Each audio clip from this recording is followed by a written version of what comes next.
Support comes from the Missouri Forest Products Association, saluting Earth Day on April 22nd with an ongoing commitment to help offset carbon emissions with sustainable harvesting of Missouri forests. Details at choosewood.com. Welcome to St. Louis on the Air. I'm Sarah Fenske. The coronavirus has upended just about everything in America right now, and that includes weddings. Our producer, Evie Hemphill, spoke the other day with Stuart Hultgren and Sara Hasz. They're a local engaged couple who were planning to get hitched in Tower Grove Park later this spring. They're now adjusting to working from home, like so many people right now, but also having to scrap 10 months of wedding plans. Stu started by telling us about how his and Sarah's plans quickly evolved over the past couple weeks. When the band first came down, it was 50 people, and the band ends one day after when our ceremony was planned to take place. So at first we thought we might be able to get by with 50 people if we cut down just some guests, maybe just the wedding party and immediate family. And then it became clear that they might drop that further and just get stricter. So it kind of became clear that we would have to move it. So at that point, we just sent out an email to all the guests that we had invited that we were planning on pushing it back, postponing it, and we send over a date when we know more. Now, as of last Friday, Stu and Sara had not yet settled on a new date, but they're narrowing things down as quickly as they can. As Stu told us, they're trying to move fast because they know there's a lot of people in the same boat trying to secure venues and vendors for some time in the fall. And yet both Stu and Sara, when we expressed our empathy for what they're dealing with right now, were quick to focus on what they're grateful for. Here's Sara. In the grand scheme of things, it's relatively small. I mean, I'm glad we're healthy, and that's really all I can ask for. And when we asked the bride, Sara Hasz, what she's found most challenging about all this, here's what she had to say. There's definitely a build-up, with all the preparation and everything, but also internally and, as a couple, you have this, date that you're looking forward to, and you envision it in your mind, and then you're just kind of oh my gosh, plans changed. And the sort of, I guess, mental part of that of this date is not what you chose anymore. I was telling Stu, I'm we still should do something special on that day, even though it's, not what it will be. But just kind of the, readjusting your view and, then also just, coordinating everyone and, asking who's available when, and we got out a calendar and we were kind of trying to make this humongous Venn diagram of who can be at all of these places, what date works for all of our vendors and family and wedding parties and venues, and kind of trying to act fast because like Stu said, there's just we're not alone, which is oddly comforting. Now, Sara Hasz also told our producer a little bit about the perspective she's been taking and the support she's found as she looks forward. Vendors have been really understanding and flexible, but you also might have to think outside of the box a little bit too. So it's just a creative challenge, I guess. But at the end of the day, you're still getting married, you're still with that person that you love. So that's what's important. And like I said, it's good that people are healthy and don't want anyone to get sick or on my account. And that was Sara Hasz, who with her fiancé Stuart Hultgren is changing up their wedding plans.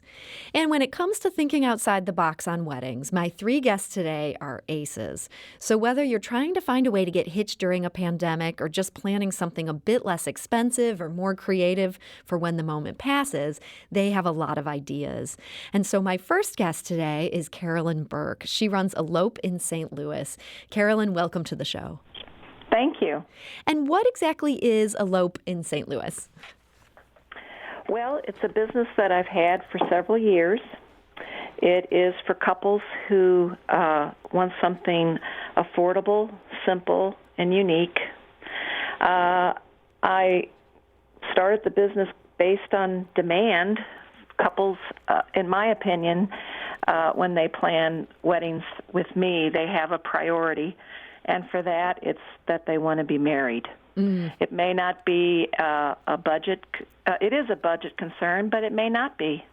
It may just be that they want to make it legal. And so eloping doesn't necessarily mean it's secret because there are guests, but it's limited to, in my opinion, about 15 guests or less. Okay, so you're offering, and we're doing this for a couple of years, this is not a coronavirus thing, really a very stripped down, simple wedding for people who want to go that route. Yes, like I have a simple elopement where I may be the only vendor. So I'm just there. They could be dressed up. They could be in street clothes, but I'm the only vendor. Then I have a deluxe elopement that includes a little more, and that is flowers for the couple and a wedding photographer. But it's still limited. So the guest count is limited, and the flowers are sweet, and the wedding session is short. Okay, so that's Elope St. Louis and Carolyn Burke, who runs it. Our second guest today is Stuart Keating, and he's co-owner of Earthbound Beer. Stuart, welcome. Hello. So, Stuart, do my work for me and help explain to our listeners, why did we invite a brewer to a segment about weddings? Well, it all goes back to a Graham Parsons song titled $1,000 Wedding. Now, in the song, it doesn't end very well. The bride runs away. It's a whole thing. Oh, no. But we don't want that. We don't want that. No, we run a lot of events at the brewery. We have a really beautiful tap room down on Cherokee Street in a 150-year-old brewery building that we rehabbed, and we like to show it off. But we also only have an occupancy of 99 inside because we refuse to put in a fire suppression system because the building is made entirely out of bricks. So we wanted to be able to do weddings, but the two problems we were running into were we couldn't do these 300-person blowouts, and also we're really lazy, and it's a huge hassle trying to plan a wedding with people.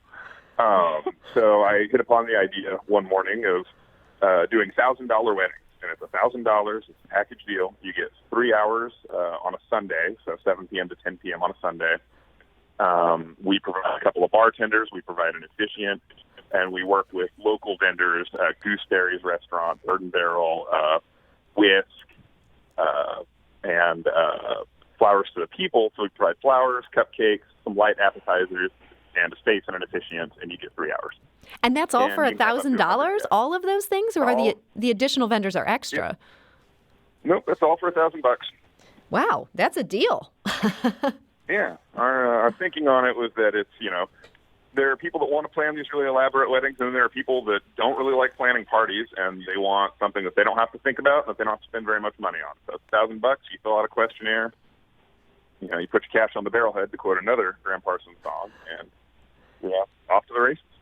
So that's the second sort of very stripped-down version of weddings. And our third guest today is speaking to a more traditional kind of wedding setup, but they're also putting some twists in place and doing things a bit differently. And that's Rachel McCalla, who's the event director at Third Degree Glass Factory. Rachel, welcome to the show.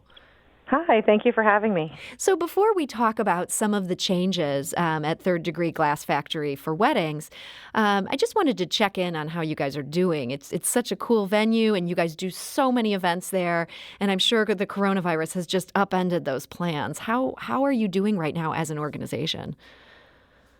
Well, we've had to cancel every event between now and May 10th, and we are taking it week by week to find out, what the city and state and federal government are going to say regarding the events and when we will be able to get back up and running.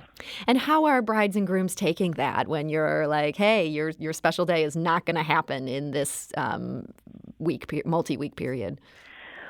Well, a lot of them actually, we were in contact with all of them on pretty much on a daily basis while it was playing out. So it's very heartbreaking to a wedding planner or someone like myself. I was a wedding planner for 7 years and have been running this venue for about 7. So I really feel very connected.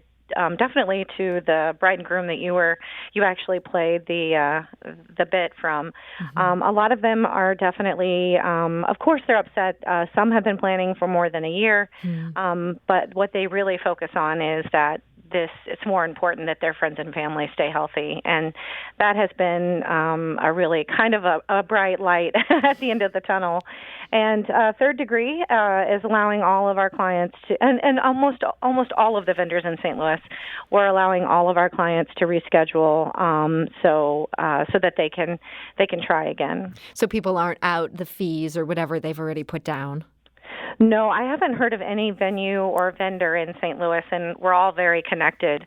I haven't heard of any that are doing that to their clients, and I think that if someone like that did it, word definitely would get out. So we've really been trying to help each other out, and especially with reschedules and that sort of thing. So I really feel like we have come together as a community. Now, I imagine that at Earthbound Beer, as much as these are smaller weddings, these obviously can't go forward in the age of coronavirus, even as small as they were. But Carolyn, how does this work for you? With you being able to marry somebody with just the two people there and you there, have you continued to do weddings in the last week? Yes, I have, and I'd like to say to Rachel that I was supposed to officiate a wedding there a couple of weeks ago, and it was postponed, so it did affect me, and I'm happy to be able to reschedule that. But I have had couples call me, I wouldn't say daily, but a little flux of it late last week to get married. They had their license, and the courthouses are closed. And so they're like, we've got to use this license or it becomes void. And, they spent money on that. And so as long as it's outside, I've been meeting with people to marry them in the park nearby. I have a special rate to come to a park down the street from me. And so I haven't seen too much of a change other than I think people are kind of waiting to plan as of today. But I get mixed messages from different vendors. It just depends on who you are. And I just want to confirm those weddings you're doing in the park, so everybody stands 6 feet away from each other? Oh, yes. Pretty much, I usually, I'm a hugger, no hugging, no shaking hands.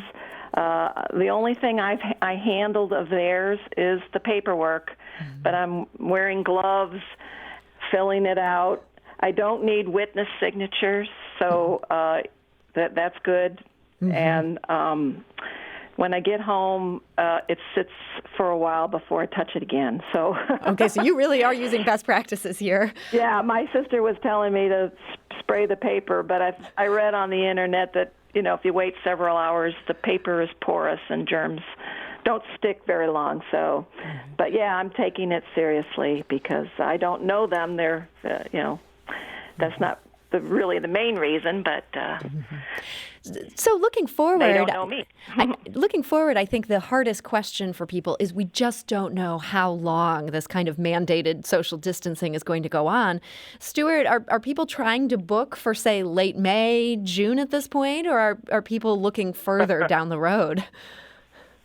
So we announced the $1,000 wedding program last August, and we've booked almost every single Sunday from May through the rest of the year, and then a lot of the Sundays in 2021 at this point. Whoa, so you can't take anybody in the immediate future anyway. We really can't. And so we're working with our guests to reschedule those. We're offering Sunday afternoons once things are over, because we have a pretty big backlog that we need to reschedule now. And so we've been offering people, like a 2 to 5 or a 1 to 4 in the afternoon, so we can kind of double book these, and people can still get married. Because once you're committed to not getting married on a Saturday in a really traditional way, then you become a little more flexible on the date, I think, which is pretty cool. So yeah, we're holding off until we get any word from the city, just like anybody else. And so far, everybody's been very patient. We've actually had some traditional wedding clients, when they found out we were going to have to be closed for 8 weeks, offer to pay their full balances on their weddings, just to help us cash flow through this period. And we had to inform them we would rather owe money to our landlord in the bank than to people we actually liked. So they took that pretty well, I think. Rachel, for you, is there a point where you've gone from, we think this week this could still happen, versus we're just wiping out the next couple months? Well, according to the mandate, we had to. So we were just really taking the cue from the state and the federal government.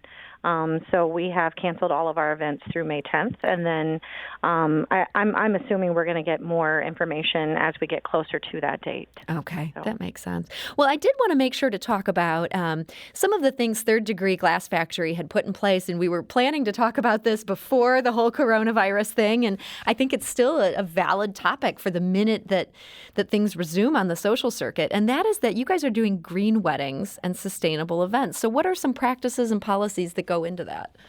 Oh yeah, no, we don't manage green weddings. I'm sorry. What we've put in place is a composting system, which makes all of our events more sustainable. Typically, when you hear the word a green wedding, you think of a couple who actually thinks about what they want to do during their wedding, and they start from the beginning, and then every step of the way they determine what is the most sustainable option. And that's what when a couple decides to have a green wedding, that's kind of what that means. But Third Degree doesn't do that here. We're part of that process, if it makes sense. And what we do is we have started a compostable program, which, as far as I know, Third Degree is the only venue in the city of St. Louis that does not allow single-use plastic any longer in the building. Okay. And so if somebody's getting married there, even if single-use plastic might have been something that they were thinking would be part of what they'd incorporate, you're saying this is not happening on our site. Correct. So if a couple, we have an open catering list. So there's not a lot of venues that have that. So most venues will have a preferred catering list or an exclusive catering list, and we have an open catering list. So you're able to bring in any type of caterer you like. However, you must follow this one rule, which is if you would like to use a disposable product, say a plate or a fork or a knife, it has to be a compostable product. It cannot be a single-use plastic product. And are most couples on board for that, or do you find they've got a caterer that doesn't want to follow this and it ends up being a problem? No, most couples are 110% on board with this. It's something that I think most Americans don't think about. We've been using single-use plastic for so long, and we don't realize that we're using it. And so the fact that we say, hey, we really don't want to contribute to the 2.5 million pounds of trash that happens on a monthly basis. We just. So anyway, they're really on board for it. That's great to hear. And Carolyn, circling back to you, I know that, again, long before these current troubles and people maybe needing a quick, easy wedding, you're on a mission. You want to make St. Louis a destination city for couples looking to elope. Do you see couples coming from outside St. Louis and choosing to get hitched here? Oh, yes. Yes. Why?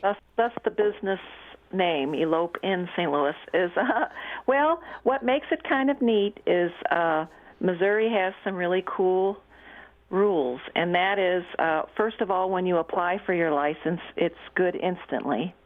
So I've had couples meet me in St. Louis City Hall, and I marry them in the beautiful rotunda there. They've gone to the office, they walk out down the hall, I meet them and marry them, and then they turn it back in. And Caroline, is that different? Other jurisdictions might make you pull that paperwork one day and then wait a period? That's correct. In Illinois, you have to wait 24 hours. Okay. So once you apply, you have to hold on to it for 24 hours, and then, of course, I can do it that next day. But that's kind of minor. Some couples get nervous and they don't want to just do it all in one day, but that's kind of the nice thing of it. And then, but also couples that live in Missouri in rural counties, they can apply for their license there and then come with it to St. Louis and elope, so they can use the license anywhere in the state of Missouri. So I have couples come in from Phelps County, Jackson County, St. Janet, Cape Girardeau County, and they apply locally, so that makes it easy on them. And then a lot of couples meet me downtown, and we do it by the Arch, the City Garden. Again, they can be guests, but but it doesn't have to be. And so if somebody's looking for sort of a, they almost want to begin that honeymoon right away in a fun city, they can come here, get married, and you'll get them in and out, and they're ready to go. Yes. So that's the kind of fun part of it. The location, I think, is the favorite part. I love being able to, now that Union Station's been transformed, I know there's already been an elopement. It wasn't with me, but on the Ferris wheel, I'd love to do that. I'd love to do it in unusual places that are either special to the couple or different. So, and since the ceremony itself is only about 5 minutes long, you don't necessarily have to reserve the spot. So yeah, you just dash and get it done. We pop up, and before you know it, they're hitched. It seems just kind of charming and romantic to just pop up somewhere and not have all that pomp and circumstance and just sort of enjoy that moment. Stuart Keating, I'm wondering, do you think more couples are going to choose these low-key options, something that you're doing a little more on the fly or something that you're doing for, say, $1,000 once we've all lived through this weird time that we're in? Well, I certainly hope so.